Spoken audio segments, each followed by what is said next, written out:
So everybody, welcome to APFSD side event titled Action to Harnessing Synergies between the Paris Agreement and Sustainable Development Goals, Enhancing City-to-City Cooperation in the Asia-Pacific region. This is an event co-organized by Ministry of Environment Japan, Embassy of Japan in Thailand, and IGES. I'm Miki Fukuda, a policy researcher at IGES Institute for Global Environmental Strategies, and I'll be the MC of the session. Very pleased to lead you to the event today. As the title suggests, synergy is a very important concept as we are not on a track to achieve the Paris Agreement on SDGs.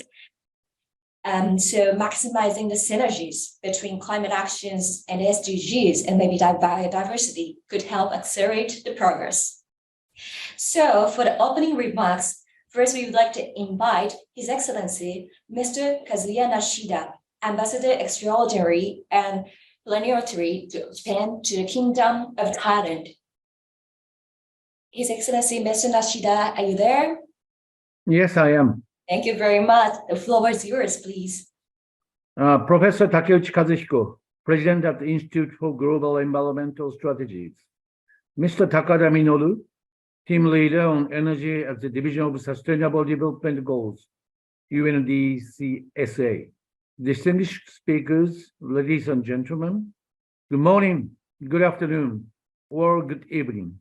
On behalf of the Embassy of Japan in Thailand and other co-organizers, I'd like to extend a warm welcome to you all at this discussion on actions to harnessing the synergies between the Paris Agreement and Sustainable Development Goals, enhancing city-to-city cooperation in the Asia-Pacific region.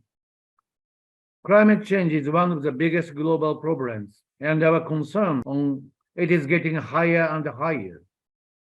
Intergovernmental Panel on Climate Change, or IPCC, published its latest synthesis report last week. One of the summary sentences says, human activities, principally through emission of greenhouse gases, have unequivocally caused global warming, and global GHG emissions in 2030 implied by nationally determined contributions announced by October 2021 make it likely that warming will exceed 1.5 centigrade during the 21st century and make it harder to limit warming below 2 centigrade. That report also says human-caused climate change is already affecting many weather and climate extremes in every region across the globe. This has led to widespread adverse impact and related losses and damages to nature and people. As for Thailand, it is reported that Thailand is the 9th most vulnerable country in the world, and Bangkok metropolitan will sink beneath sea level within the next 100 years if nothing is done. Looking at the progress towards the achieving 2030 agenda, according to UNESCAP's SDGs progress report published last week. Although the region has made progress toward a few of the goals, overall progress is slow. At the midpoint towards the 2030 target year, the region should have made 50% of the progress needed to achieve the goals. Yet the overall progress has reached only 14.4%. Based on current trends, achieving the SDGs in the Asian Pacific region will take several more decades. Ladies and gentlemen, we need to accelerate our actions against climate changes, as well as SDGs. The Cabinet of Japan approved the draft of new law about green transformation last month. If the new law passes the Diet, the government of Japan will accelerate its efforts against climate change based on that law, by such as introducing carbon pricing and promoting investment on green transformation. Countermeasures at local level also matter. It is estimated that about 70% of the greenhouse gases derived from urban areas. Based on this recognition, the Japanese government has been promoting various local policies to reduce emission of GHG inside and outside the border. Domestically, the Ministry of Environment shares the knowledge and the good practices among local government and promotes localization of decarbonization. Internationally, the Ministry of Environment financially supports Japanese cities work together with the foreign cities to reduce GHG emissions. The latest IPCC reports I mentioned earlier also says that deep, rapid, and sustained mitigation and accelerated implementation of adoption actions in this decade would reduce projected losses and damages for humans and ecosystems and deliver many benefits, especially for quality and health. This is a very positive message.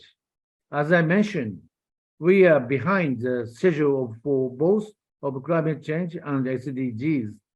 However, we can make progresses for both targets at one swing. In today's events, 5 concrete examples of actions at local level will be shared by experts. I am sure that these presentations will be helpful and beneficial for all participants. Thank you so much for your attention.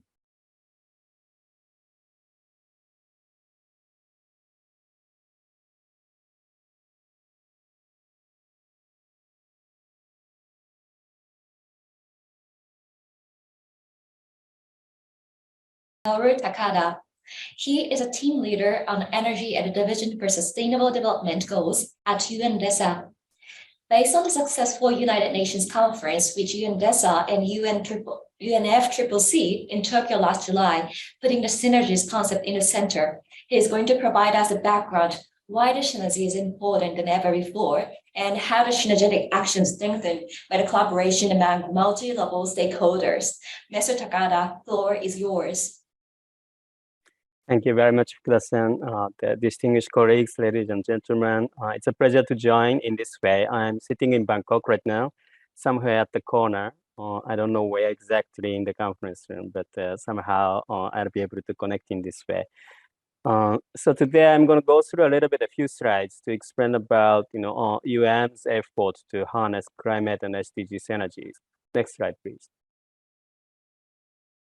So Secretary General this year declared in his remarks to set 2023 priorities for the United Nations that climate action is the 21st century's greatest opportunity to drive forward all the sustainable development goals. That obviously means for me 2 things. One, we have to make sure that action to drive tackle climate change must also advance sustainable development goals, literally what this means. But at the same time, that means also that we have to understand much better how climate action or SDG actions are connected to each other. Because otherwise, we'll be working on something that we don't know about, whether we are making a progress or making things backward. Next slide, please. So if you look at it here, obvious that the 2030 agenda and the Paris Agreement have some sort of level of synergies and overlaps. Yeah. On one hand, obviously, 17 SDGs are very broad agenda, and then the Paris Agreement cuts across all economic sectors. Now, if you look at it right now, the SDGs are in great danger. In fact, many, if not most of the SDGs are probably failing if we continue the current trend.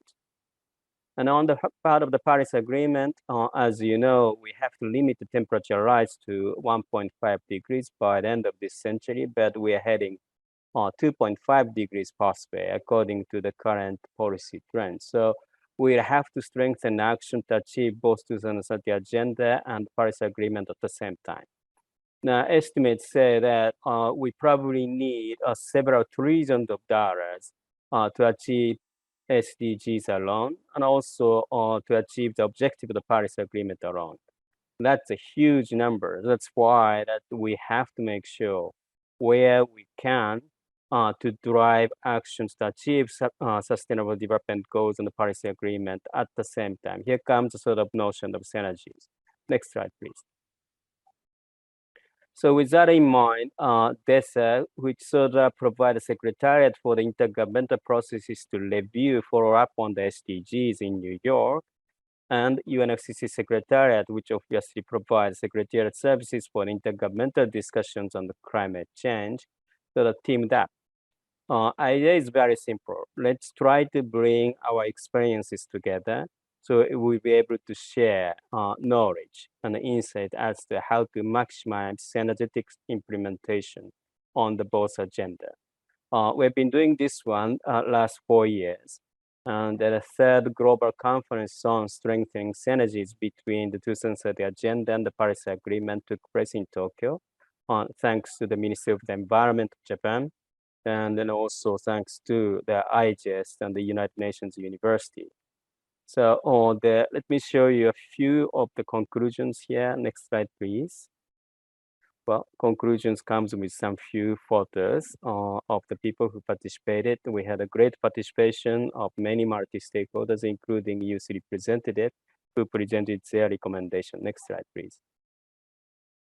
So here are the 5 points that I want to highlight as outcomes from the conference. Number 1, we need the evidence base. So of course, we can preach the importance of the synergetic action, but without having concrete experiences, concrete evidence, it will be very hard to take additional action. So we have to document evidence. Number 2, we need to dialogue much more than we have been doing so far, because this is where we can actually show experiences and they be able to think about joint actions moving forward. And thirdly, we need to sort of integrate policy planning and implementation across many schemes, many sectors. There are several instruments that helps us to do so, such as nationally determined contribution, voluntary national reviews, or the national bioenergy, or their action plans, and etc. And also from Japan, we have heard good concept of circulating and ecological spheres, and also examples of decarbonization leading areas as a way to bring synergetic actions together on the ground. Multi-stakeholder partnerships are going to be central. Governments alone or multi-stakeholders or private sectors alone would not be able to make a progress. So here, teaming up makes a lot of sense. And finally, we need to continue to inform and shape intergovernmental discussions on climate change and SDGs to implement what we have already agreed to, but also to inform forthcoming long-term sustainable development agenda moving forward. After all, climate actions will have to continue far beyond 2030. These are the sort of 5 outcomes that I wanted to sort of give all the highlight on. Next slide, please. So what do we do here? Moving forward. So there are several good milestones that we can capitalize on, starting with G7. Japan is hosting this one. And then I understand that they are trying to bring the messages out of the third conference into the G7 conversation as well. UN will be hosting annual high-level political forum in July to review the SDGs. This year, SDG 7, for example, together with SDG 6 are under review.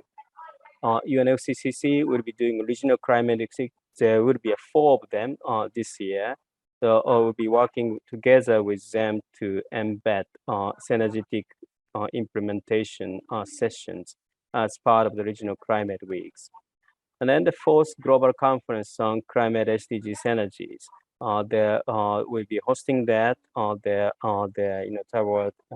end of August, hopefully September at one point, and then I will be announcing the date, venue very soon. SDG Summit, the UN General Assembly, G20, and coming to the COP28. Next slide, please. Specifically, there are a few things to address. Some of the recommendations coming out of the Tokyo conference. The UNFCCC Desa is now assembling an group of experts, mainly from academia of about 15 people, to start documenting evidences. So this is an analytical work. Hopefully, we'll be able to document some initial preliminary finding by the time of the post-conference. The launch of the expert group is sort of, the expected in April. In the margin of subsidiary body meeting in Bonn, we'll be doing a side event. Third quarter will be very busy with a high-level political forum and the global conference and the fourth corporate conference on synergies coming up, with regional climate weeks that are coming in between. And then the SDG summit. This is where we hope to be able to launch initial preliminary analytical work from the expert group this year. Then they're moving on to the COP28. So this is sort of generally the near-term plan of action to translate what we have heard at the Tokyo conference into concrete actions. I will stop here and then send it back to you, Fukuda-san. Thank you very much.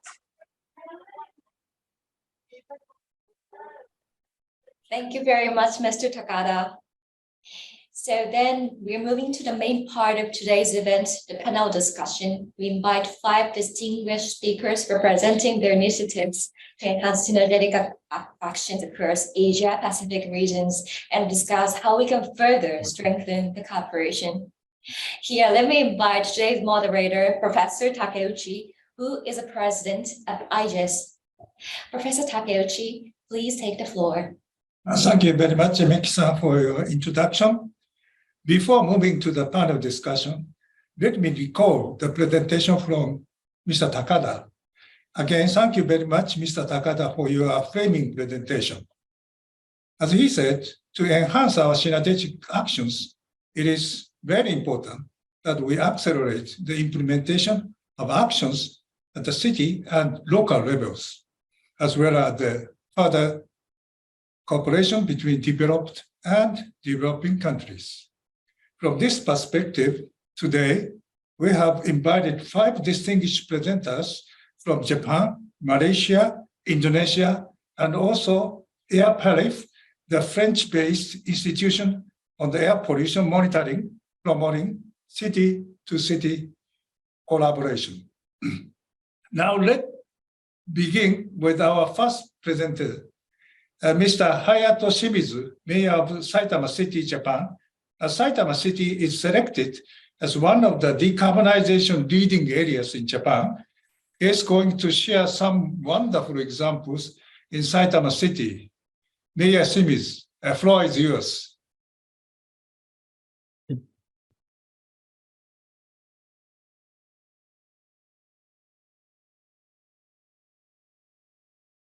皆様こんにちは。 Good afternoon, ladies and gentlemen. I am Hayato Shimizu, the mayor of Saitama. And today, I really appreciate for giving me this opportunity to participate in this side event, the APFSD. In 2015, SDGs were adopted by United Nations. This is to the harmonized economy, society, and environment around the world are indispensable to each other. And this is the common targets for the international society to realize the sustainable world. But at the same time, in 2015, the Paris Agreement was adopted, and SDGs and Paris Agreement are supplementary relationship between them, and synergetic initiatives to be reinforced to achieve the goals. So it doesn't require just the national level activities, but also the local level initiatives will need to be further accelerated. So Saitama City, we were designated as the energy special area for the next generation automotive and smart energy in 2011 by the country. We have been reinforcing resilience also to reduce environmental burden on the cities. And we were selected as SDGs Future City in July 2019. No one left behind. Such a philosophy by SDGs is what we also aim to make sure to create a Saitama City, to create the bonding about each citizen everyone to feel happy, and Saitama City, which will make everyone to feel proud of living. So the direction of city is in line with this SDGs philosophy. So we are working with various stakeholders, including citizens and corporate organizations, and implementing the initiatives with a very strong view on SDGs viewpoint, so we can realize Saitama City for people to feel comfortable and feel like living forever. In July 2020, we have also announced a zero carbon city target to be emission zero by 2050. Also in May 2021, the climate's under the emergency situation. We share that with citizens and business operators, and we have announced the emergency declaration on the climate for Saitama City to move as a single team. Also last year in April, we were selected as the leading area for decarbonization. This leading area for decarbonization is towards carbon neutrality in 2050. We will be required to realize zero emission along with the power consumption on private sector, including transportation or the heat usage. Other GHG gas emission reduction will be further sought. In line with the 2030 target for the whole country. So this is going to be a good model for the decarbonization domain at the local level, practical level. In decarbonization roadmap, the local governments and the businesses and financial institutions are taking a lead with the support of Ministry of Environment and also by the national government. There are at least 100 leading areas for decarbonization by 2025. We will try to clarify a path for the leading initiatives towards decarbonization depending on the different characteristics in the regions and execute them by 2030. Through that, and featuring villages in mountains, in agricultural areas, or the small islands and urban cities in many different areas to solve the regional issues while improving the living quality to lead to the decarbonized society. So by 2030, we want to be we actually have the model to be achieved. That is the green collaboration model, which is achieved by the academia with a collaboration with 3 parties, and we will build the urban energy model with a recycled system, and also advanced and sustainable green and growth model to be realized by the public and private as well as academia. The city will have the overall management of this project and working with universities and regional businesses, utilizing the existing technologies and digital technologies to maximize the use of regional resources, including renewable energies, also the distribution network of the power. And at the same time, solving the regional issues to realize improving the quality level of people living here and to achieve the decarbonization in this region. Then we hope that we can be the model which can be rolled out to the other parts of the country for decarbonizing the domain. So Saitama City has been taking on various initiatives, but the realization, decarbonization or sustainable city is not the target that can be achieved by a single municipality. We need to work with the national government, other cities and stakeholders by sharing, integrating knowledges and expertise to accomplish a further development.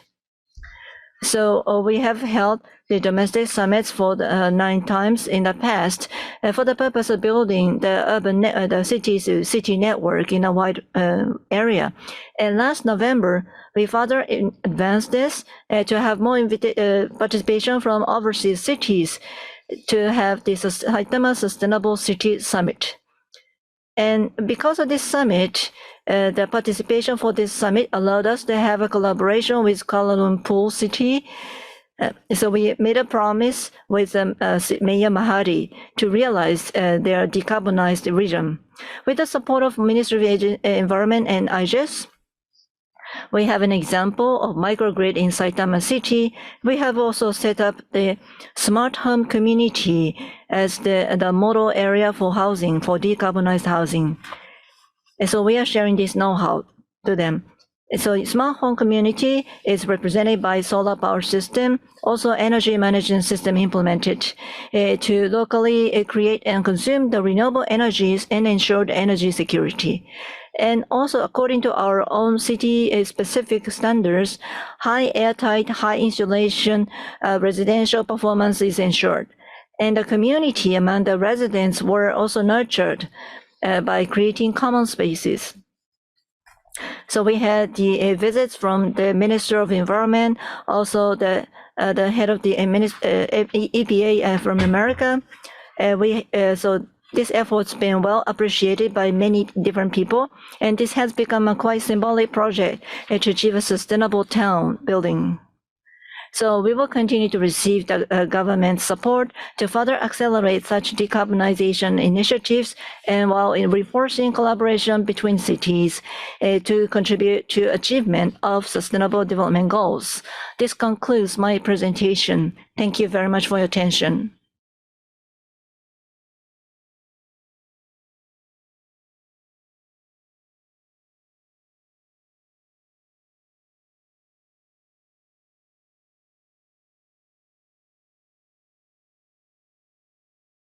To city collaboration. As mentioned by Mayor Shimizu, Saitama City has established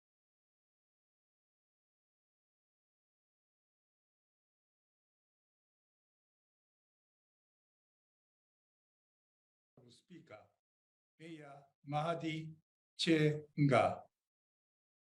As the mayor, he is going to present about numerous initiatives toward a carbon neutral Kuala Lumpur by 2050.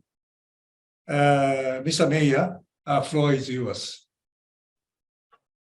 Thank you, Professor Takeuchi, for the kind introduction.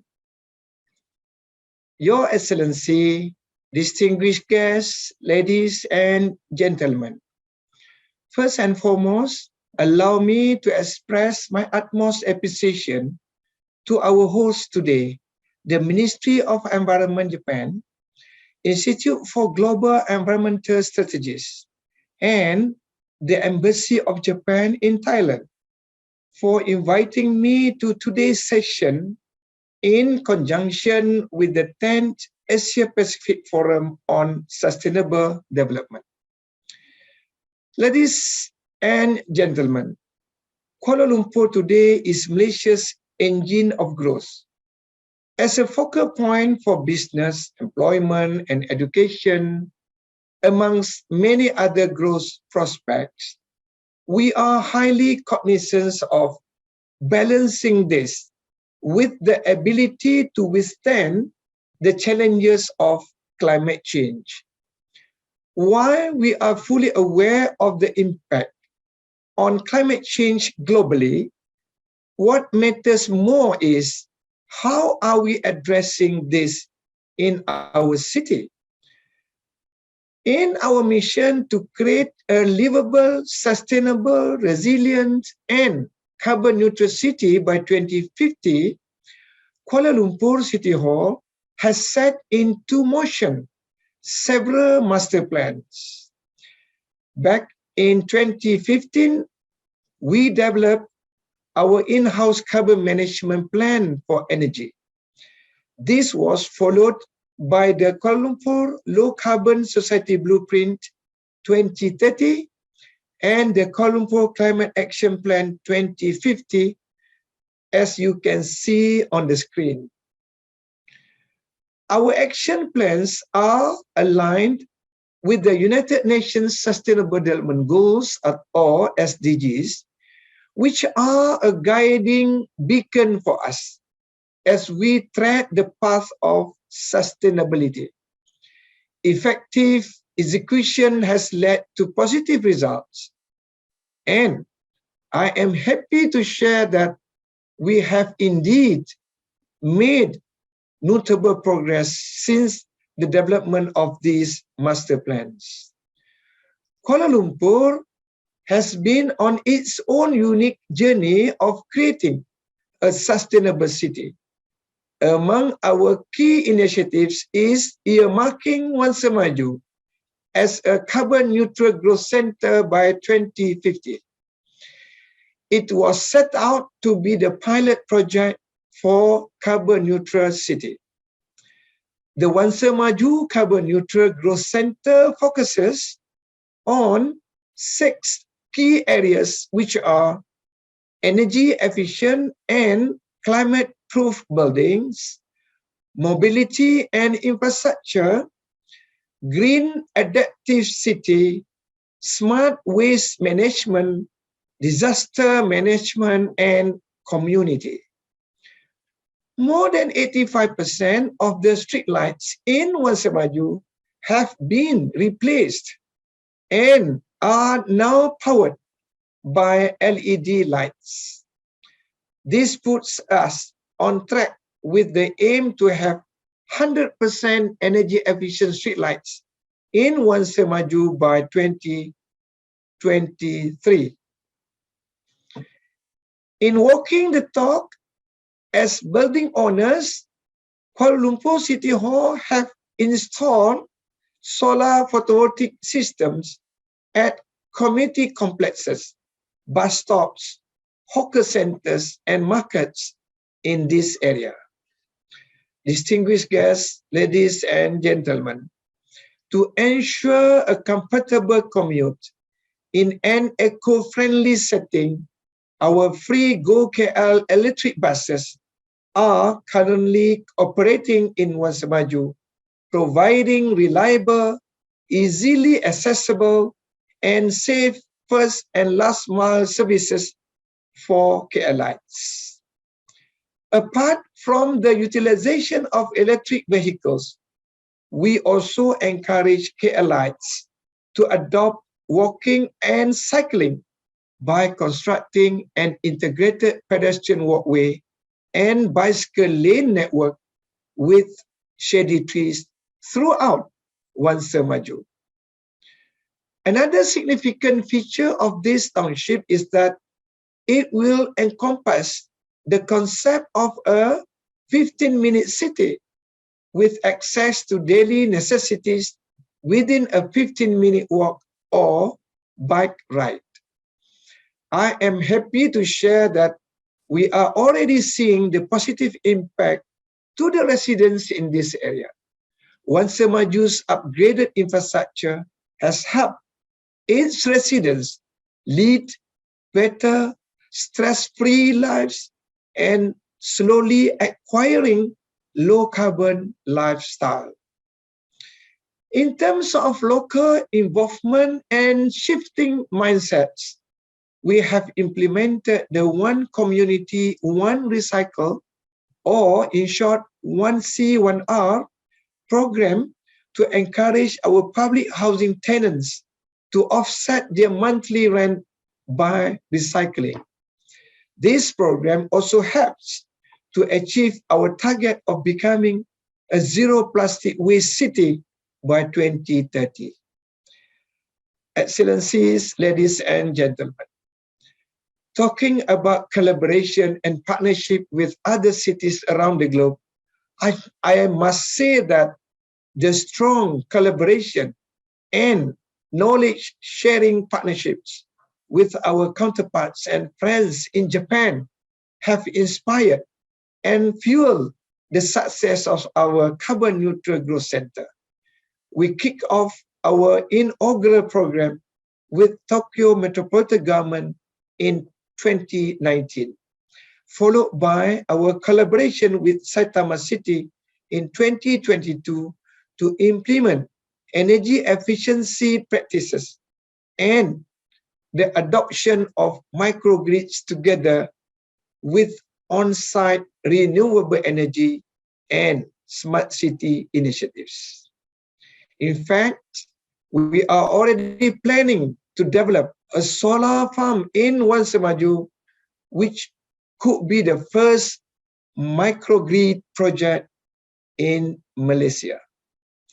And through this collaboration, Tokyo Metropolitan Government and Kuala Lumpur City Hall were awarded the 2022 C40 Cities Bloomberg Philanthropist Awards in the United to Build a Climate Movement category, as you can see on the screen. The achievement of this collaboration was documented by the British Broadcasting Channel short film story work featuring both cities, which have inspired the world by being first city-to-city collaborative effort to reduce carbon footprint. We are also working with C40 cities to develop projects to address climate change in Kuala Lumpur. This effort is being implemented with the support of C40 Finance Facility Project. This year, we are planning to collaborate with the United States Department of State and Vienna Business Agency in strengthening our effort towards achieving carbon neutrality in Kuala Lumpur by 2050. Your Excellency, distinguished guests, ladies and gentlemen, there is still more for us to do as we stay on track to achieve our goal of becoming a carbon neutral city by 2050. I am thankful for sessions such as this for us to exchange ideas while significantly increase our knowledge base in adopting and adapting each other's best practices. The future is ours together. There is no doubt that we must work together hand in hand, city to city, to ensure that each and every one of us is doing our part in embracing low carbon lifestyle as we strive towards carbon neutrality.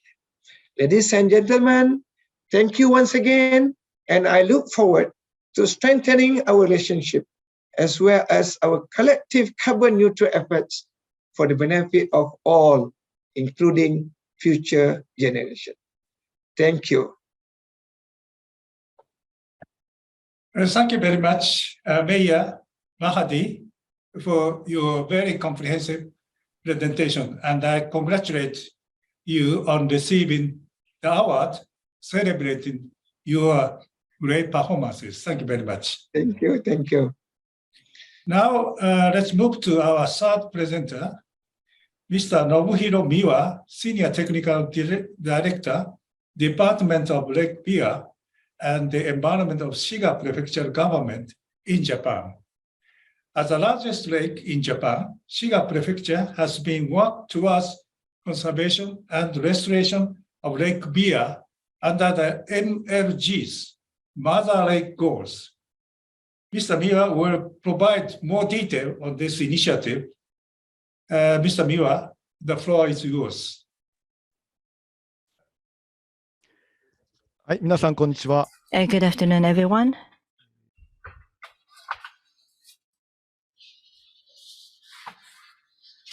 I am Nobuhiko Miwa from Shiga Prefecture. It's my great pleasure to have this opportunity. And today, so we want to talk about Lake Biwa, the largest freshwater lake in Japan. And I would like to speak to you about our comprehensive conservation initiatives for Lake Biwa, featuring Mother Lake Goals. So first, I'd like to speak about historical efforts by the citizens to improve, protect Lake Biwa. In 1960s, during the period of economic growth of Japan, the water pollution advanced and caused the freshwater red tide. In May 1977, the freshwater red tide happened in Lake Biwa. So mainly led by the housewives. So the causes, one of the causes was the phosphorus in synthetic detergents. So the housewives started to stop using such detergents to start using soap, the powder soaps. Supported by this movement of the soap movement in 1977, the Shiga Prefecture have established Lake Biwa Ordinance for the first time to prevent the use of such detergent. So against the backdrop of this high level of environmental awareness, the prefecture has held the World Lake Conference since 1984. So we are working with the citizens, researchers, the government officials, and NGOs. They all gather together to discuss various environmental issues occurring in lakes around the world and to efforts to solve them. The next conference will be held in this coming November at the Balaton Fjord in Hungary. Next, talking about the sewage water. So Shiga Prefecture is aggressively setting up improving water quality. So Shiga, so back in 1991, the wastewater treatment cover rate reached 99%, which is the second highest national ranking after Tokyo. So we are making big progress in improving water quality. All the water used by us are all coming into Lake Biwa. So to protect the environment of Lake Biwa is to review the way we live our lives itself.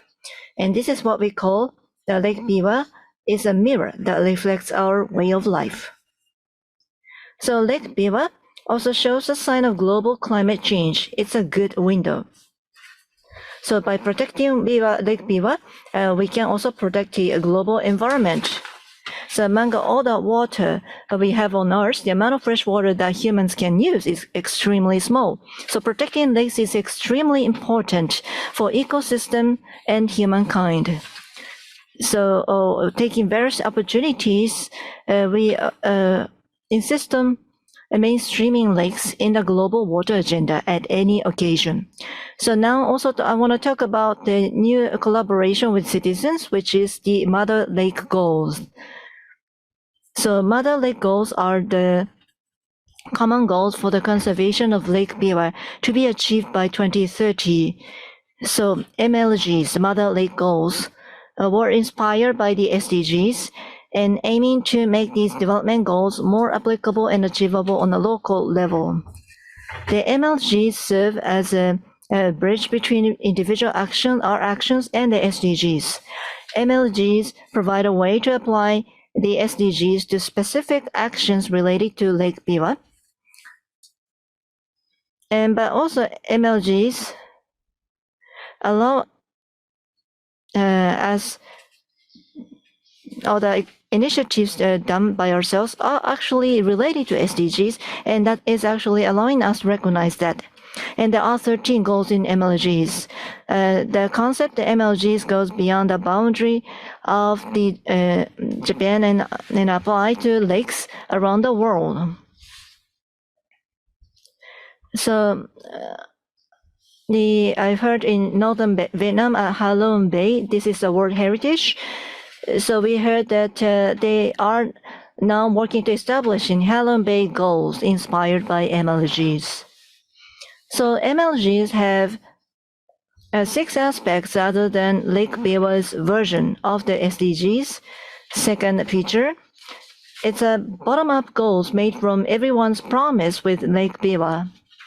Third, what we want you to use as a communication tool when thinking about familiar environmental issues. Number 4, starting with a different idea from backcasting and PDCA cycle, which sets numerical targets and aims to achieve them.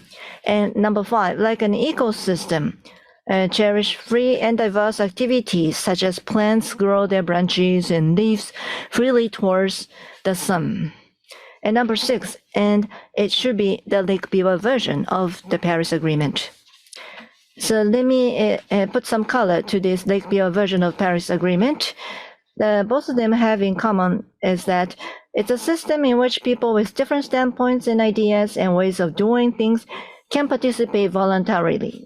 Secondly, MLGs are similar to NDCs in that they determine their own contribution to achieving their own goals based on the promise to Lake Biwa of many people. And third point is to proceed based on scientific evaluation. So the evaluation report of MLGs issued by Academic Forum is in this Shin Bivako now for each fiscal year. The MLG's concept resonates with many people and has brought various synergetic actions.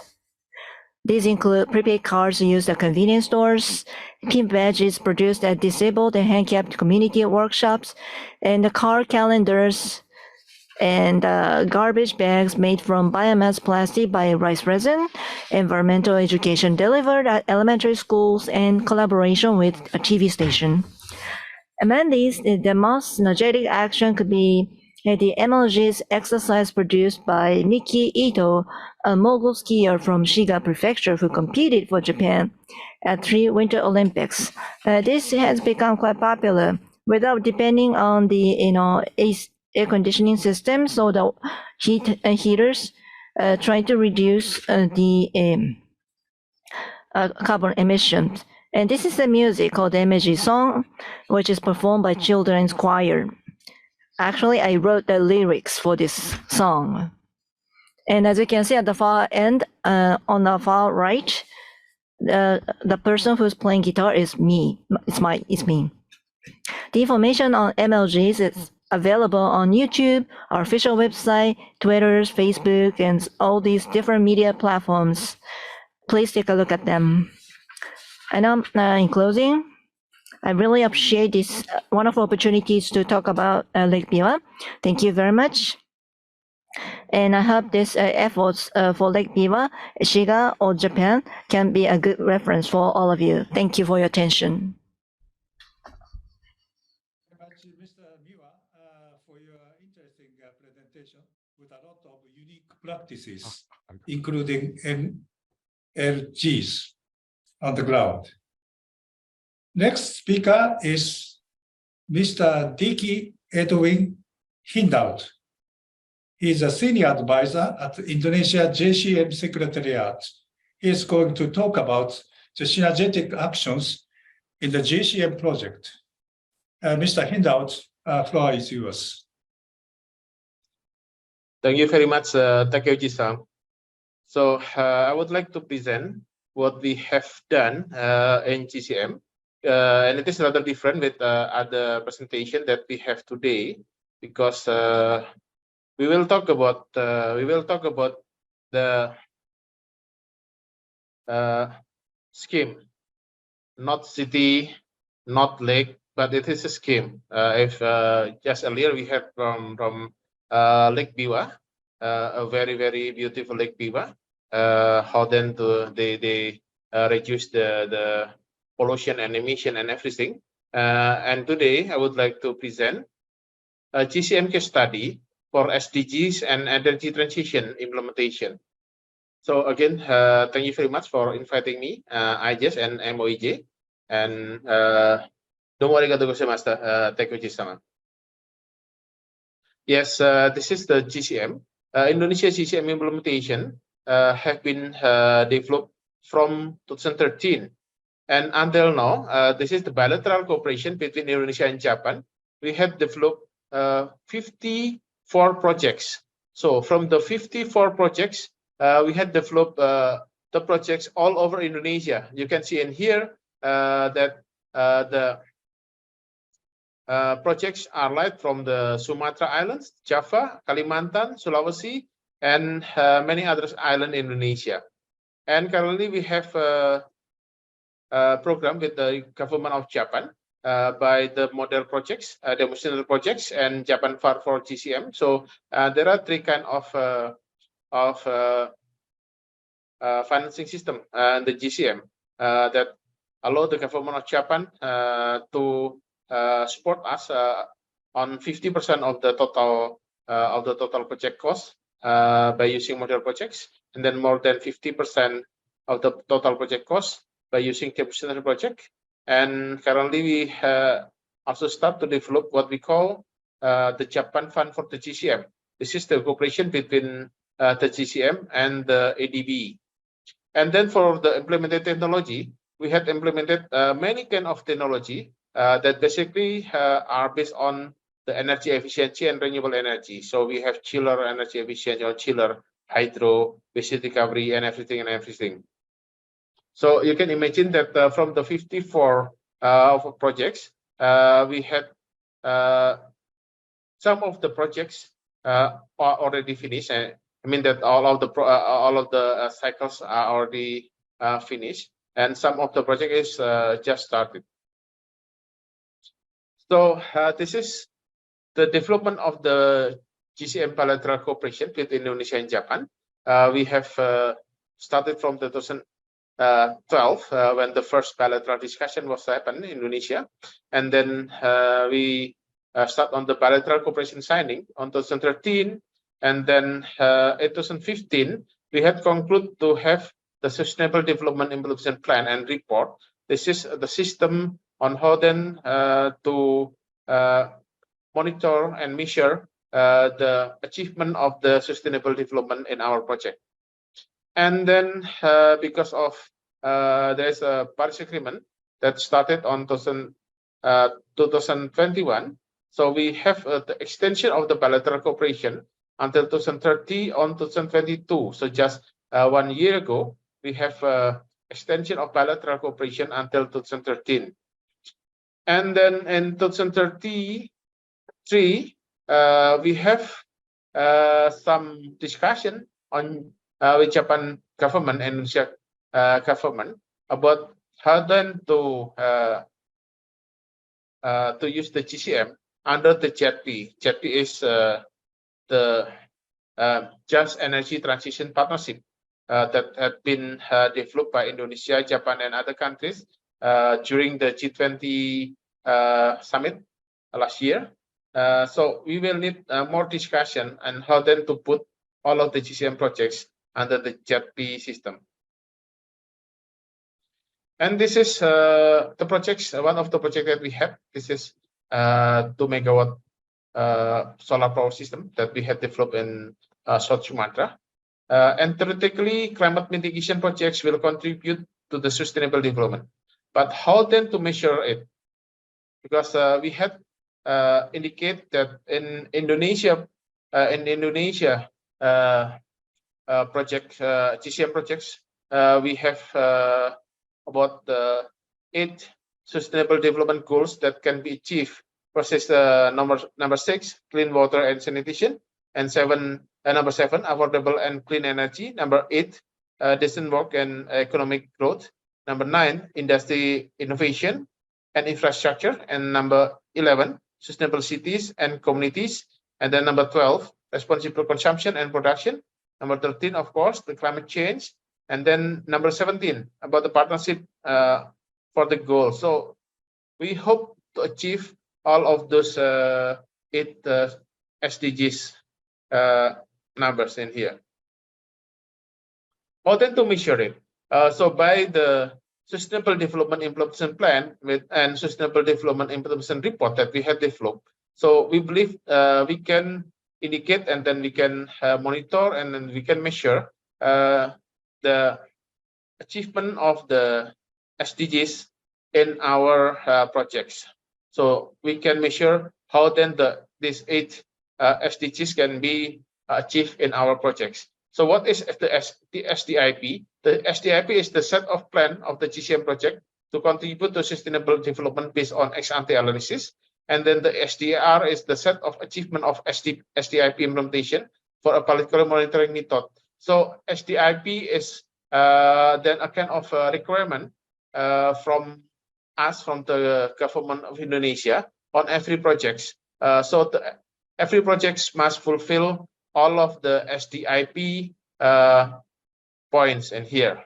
And then from the SDIP, then we follow with the SDIR. This is the monitoring system that we had developed to monitor the achievement of the SDIP. So in every project, it is a mandatory in Indonesia that the GCM projects must deliver these 8 sustainable development goals related on the GCM implementation in Indonesia. So this is one of the example of our project. This is the 12 megawatt of biomass power plant, still ongoing. We still build this in Aceh. So this is between Primanusa Energy Lestari and Aura Green Energy Company Limited. So you can see in here, this is the cooperation between Indonesia private company with the Japan private company. And then the location is in Tamiang, Aceh. So we believe that we can deliver at least 31,000 CO2 equivalent per year for the emission reduction. So the project itself using the biomass from the palm oil mill and the palm oil field in here. So we use the technology of the direct burning, and then we try to develop this as one of our GCM and renewable energy project in Indonesia. So in here, this is how then the organization of works inside this project. So you can read in here. This is the consortium between these two private companies, between Aura Energy and then Primanusa Energy. And in the right side in here, you can see this Green Power Technology Incorporation from Japan, and then International Center for Environmental Technology Transfer, also from Japan. You can see civil engineers from Japan, also PT Perkebunan Nusantara. This is our state-owned companies. And then the Gistek Prima Energindo, this is also the private companies. And then also the EPC in here is the oil and gas engineering from the JEREC group. So we work together here to develop one project in Aceh for the 12 megawatt of biomass. Another project that can be assembled is project between PT Optima Tirta Energy and NIX. This is the 6 megawatt mini hydro project in West Pasaman, West Sumatra. This is the hydro project that also still ongoing. This is some of our new projects, and we expect greenhouse gas emission reduction until 18,000 ton CO2 equivalent per year. So this project is intended to reduce the emission by implementing the hydropower. So here is the organizational model of this project. So you can see in here, so many projects, many companies, including the Indonesia banks and Japanese bank, are involving in this project. So also the PLN, Indonesia government, Japan government. So in one project, we collaborate together to implement the successful project. And another example of our project is the GFGCM project. We currently develop the geothermal projects in Patuha, and this is the Patuha section 3. So currently we had developed this project with the ADB, and the GCM project developed under other bigger project. So we chip in the bigger project of the geothermal, and our grant in here is about 10 million US dollars. So with the grant of 10 million US dollar in here, we try to develop more energy efficient geothermal. So the total number of cost of development in Patuha Unit 2 is 79 million projects, $79 million projects, and then we add additional 10 million US dollars for the project for energy efficiency. So you can see in here, by implementing the geothermal, we also want to have a better geothermal projects, a geothermal but with high energy efficiency for the own use and then for the implementation on operation.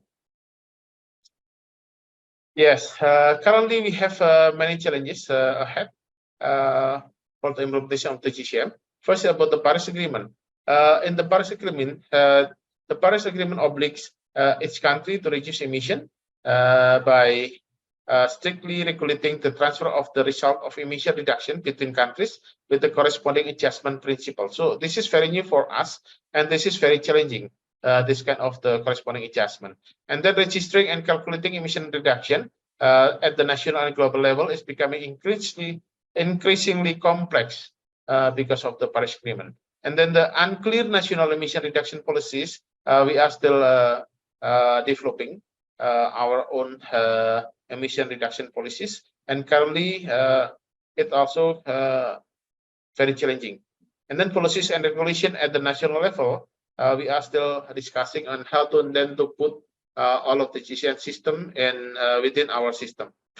And we also have a challenging situation in the PLN policies for the solar rooftop. We have about 7 projects of the solar rooftop, and this is very challenging because PLN now have some new regulation on the solar rooftop, and then also the PLN policies on the environment attributes that's still under discussion. So there are some challenges on the GCM implementation, and we hope that we can solve this challenge. But here, what about the GCM, SDGs, and energy transition?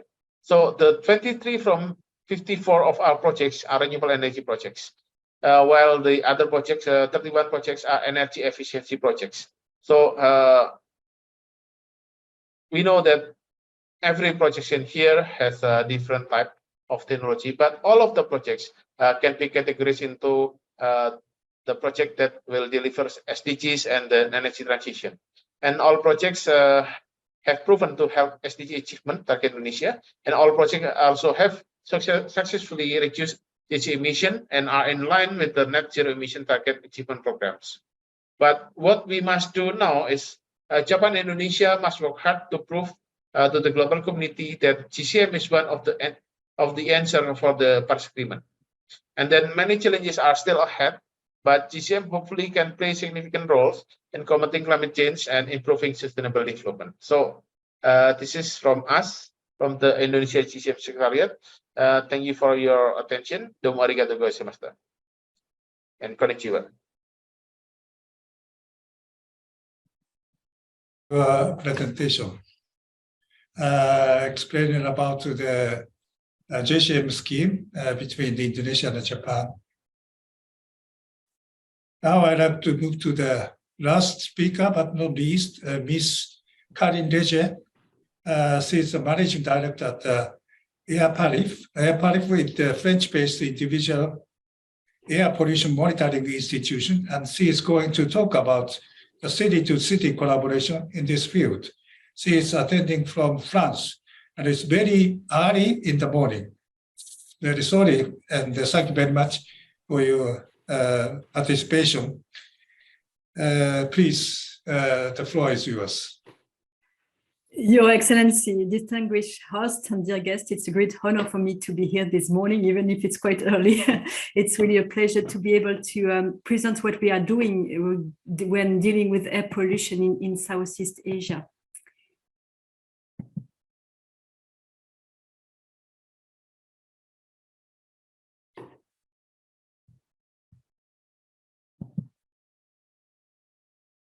Maybe just small introduction regarding air tariff, because in France, monitoring and informing about air pollution is performed by independent organization. It's quite special, and we do have in our administration board all the stakeholders, the state, the local authorities, including Paris region and Paris municipality, as well as economical players, experts, and NGOs. And we are dealing with issues related with air, climate, energy, and health, because they are all related with air pollution. We are in charge of monitoring air pollution, understanding the trends, and especially the relationship between climate, energy, and health, We support the citizens and the decision makers, as well as the media, by providing information and scientific evidence. And we also support innovation because we believe that innovation can facilitate the improvement of air pollution. Why dealing with air pollution and climate change? It's because there are global challenges, but there are local issues. Air pollution is related with multiple issues and multiple scales. It has an impact on health. It's 7 million anticipated deaths each year, but it's 2 million in Southeast Asia.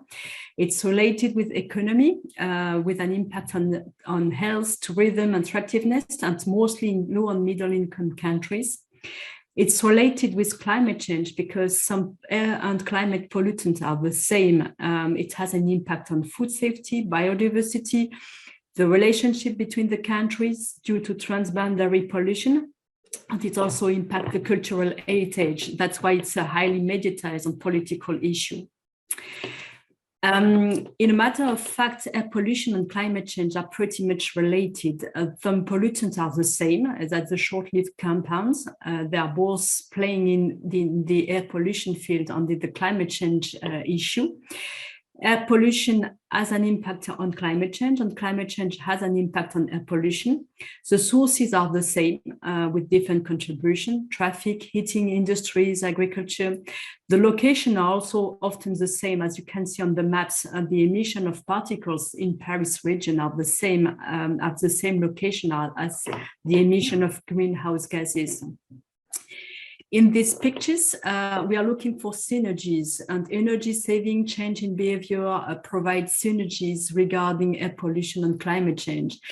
However, we have to be careful because there are also antagonism action, like the change in energy, biomass burning, or diesel. They were good for climate change, but they were not good for air pollution. And we strongly believe that there is a key role to be played by the local authorities, because local action can also provide global benefits and short-term benefits as well when dealing with on air pollution. And there are plenty of room for cooperation. In a matter of fact, when you're dealing with air pollution, you're also addressing the triple global crisis: climate, biodiversity, and air pollution, and cities can greatly contribute locally to those global issues. It's also a recognition of the universal right to a healthy environment, and by taking into account new WHO's air quality guideline, you are aiming at saving millions of lives. And at last but not the least, you also take into account the Sustainable Development Goals, especially when dealing with social and environmental inequalities. And there are expected short-term impact on health and co-benefit on climate and biodiversity. This morning, I would like to provide 3 examples of local cooperation we are developing in Southeast Asia together with the Paris area. And the main purpose of our work is to provide reliable measurement as a key parameter to sustainable development monitoring and planning, as well as key parameter to citizens' information. The first one is OVER. It's a program of strengthening the monitoring network in cooperation with Hanoi. And in this context, we provide diagnosis and recommendation to improve the monitoring sites, to have the optimal size of the network, as well as the complementary use of different monitoring tools like fixed station, diffusion tubes, models, to have the better possible picture regarding air pollution, but also to be able to monitor the impact of mitigation measures. And as building capacity part of the project, we developed a pilot study to provide a transfer of competence regarding the impact assessment of mitigation measures. And the mitigation measures chosen were the traffic ban along the Huan Kem Lake during the weekend. Communication was also part of the building capacity, because you have to involve the cities, and if you want them to agree with the mitigation measures taken, as well as to change that behavior. The second project is a project developed together with the French Embassy in Thailand. it's dealing with providing guidance to potential users when dealing with new monitoring technologies. So, as I mentioned, its reliable measurements are key to sustainable development actions. Microsensors are rapidly developing, especially in Southeast Asia.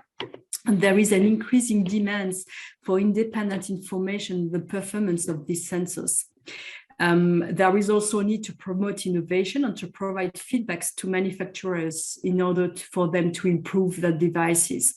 And as an independent organization, we wanted to provide guidance to any potential users, authorities, private sectors, citizens, to help them find the best sensors depending on their needs. That's why we launched for the 2023 edition, a French Thai edition, together with the French Embassy within the Year of Innovation. And we will perform evaluation both in France and in Thailand, where the cocktail of pollution and the meteorological conditions are quite different. This is based on the strong consortium.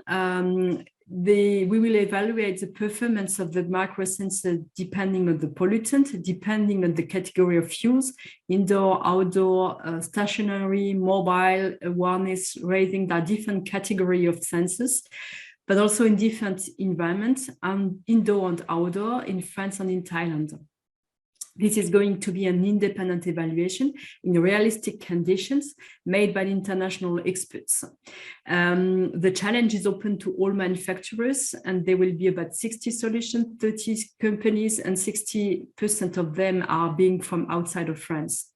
And at the end, we will provide a decision support tool for the potential users through an interactive platform. This is based on a strong consortium with the support from the French ambassador and the governor of Bangkok, involvement of Thai experts from BMA, NIMT, IAIT, and as well as French experts. There is a strong support also from the Clean Air Fund, Bloomberg Philanthropies, and ADEM, as well as AFD, which is running a large program of cooperation in Southeast Asia, not only at the local scale with Bangkok, Chiang Mai, and Hanoi, but also with the national organization and together and also at the regional level with ASEAN. The evaluation is in progress. And we are planning to have a workshop providing feedbacks on lesson learns in November 2023. The third project I would like to highlight this morning is an air quality implementation program, also supported by AFD, with different objectives: the improvement of knowledge, the strengthen the local capacity, the local authority capacity, and also to prepare projects and formulation for public policies. And we will work at the local scale with the Chiang Mai municipality and province, but there will also be a work at the national and regional scale with the Ministry of Natural Resources and the Environment and the Ministry of Transport.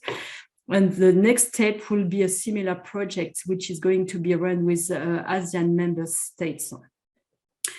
At the end, everything that can be measured can be improved, and we strongly believe in that. That's why the data quality is very important. Data must be trusted and indisputable. This is true when dealing with air pollution, but it's also true when dealing with SDGs goal and with climate change, because the data are used by all the stakeholders, authorities, the general public and the media, researchers and economical players, in a context where air pollution is a very sensitive issue because it's an impact on health, it's an impact on climate change, on economical issues. And we really believe that there is room for city-to-city cooperation with the short-term benefits and co-benefits on climate change and SDGs. And I thank you very much for your attention.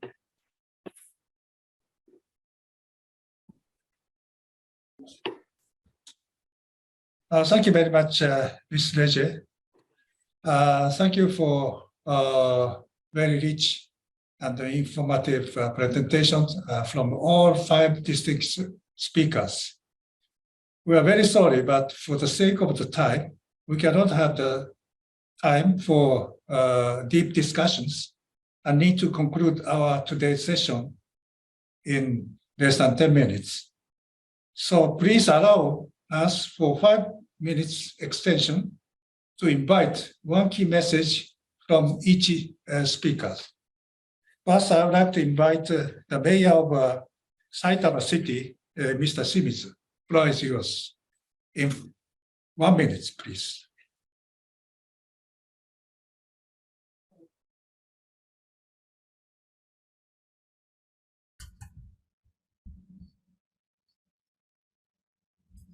Thank you very much.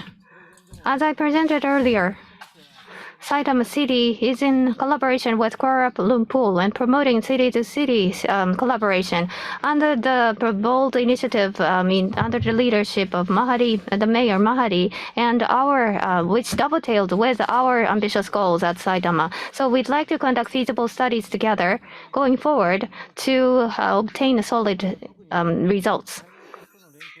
Especially in promoting the city-to-city collaboration with overseas cities, the overall coordination must be supervised by a certain individual. And for that, I would like to express our gratitude to IGES, who plays a significant role to coordinating our efforts. And we need to disseminate our success stories to across not only to Japan, but also other cities. And we'd like to further promote city-to-city collaboration with other cities overseas as well. Thank you. Mr. Mahadi.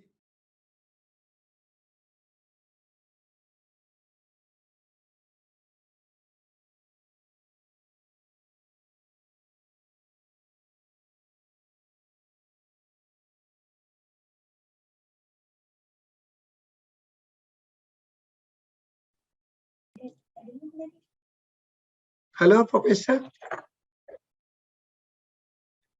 Okay, thank you. Okay. So my conclusion is actually, it is very clear that this city-to-city collaboration provides low carbon solutions that are affordable to us. Even our collaborators brought new partners to us to implement low carbon project in Kuala Lumpur City. For this particular case, I would like to refer to the TMG's effort to introduce AEON to us. And TMG also introduced training school program on the climate change awareness to school students. And in summing up my statement, I would like to say this.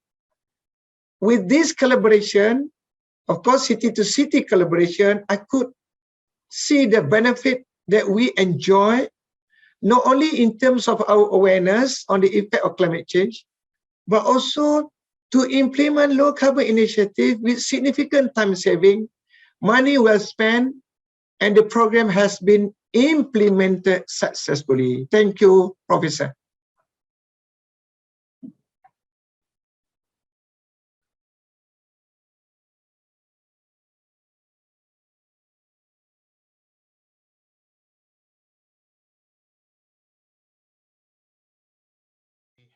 Had developed in Indonesia, we had successfully delivered some emission reduction, some SDG targets. But then the most important thing is then how then to measure it, then how then to make it sustain. So for us in here, it is very important to always use what we call the good MRV, good, transparent, and accountable MRV, the measuring, reportable, and verifying. And also we need then to have a very good reporting system that then we can report all of the achievement that we had, not only nationally, but to the global level. And again, for the SDGs and then for the energy transition, we will still need a lot of discussion with the government of Japan, particularly, and the other countries, and then how then to work together. So the key words is the collaboration and partnership between countries to protect our planet. I thank you very much. Domo arigatou gozaimashita. Takeuchi-san. Now I'd like to move to Ms. Reje. Well, thank you very much for the opportunity to present our work. I would like to refer to Mr. Nobuhiko Miwa, who mentioned that we need to think globally and that locally. For me, it's really important. And to do so, there is really a need for cross-cutting dialogue and cooperation involving different expertise, but also different stakeholders. It's also a way to, we have to change the way we are conducting projects, I believe. Thank you very much. Thank you very much. And now I'd like to invite Mr. Miwa. はい、ありがとうございます。 Thank you very much. So basically, I'm a citizen's perspective. I talk on the local level. But in a nutshell, we are just need to put the empower everyone. That's where we are focused on. We just need to trigger the motivation for everyone. And working with all different stakeholders, we need to have a thorough communication to understand what everybody wants to accomplish. And so, but we can build the trust relationship. Then all the activities taken by each party will be supported, so we can, make things move smoothly. So we just accompany them and support and encourage them. So that way we can connect everyone's intentions together, and that will result the collaboration or synergy in the end. So thank you very much for your attention. Thank you very much, all of you, for your great contribution. And let me conclude today's insightful discussion. We will obtain the various good practices from many different stakeholders across Asia-Pacific regions to generate synergies among the cooperation between them. Currently, we are not on the track to achieve the Paris Agreement, SDGs, and also newly adopted the Kunming-Montreal Biodiversity Framework. Maximizing synergies between the actions across these goals could help accelerate progress. The potential for synergies is particularly great at the local level, such as cities. Today, we are very much encouraged to work on further harnessing synergies, building upon the strong cooperation. Back up with the national level initiatives, the local and the city level actions could contribute to sustainable net zero transitions while ensuring a harmonious relationship with nature. With that, I would like to close the session. Thank you very much.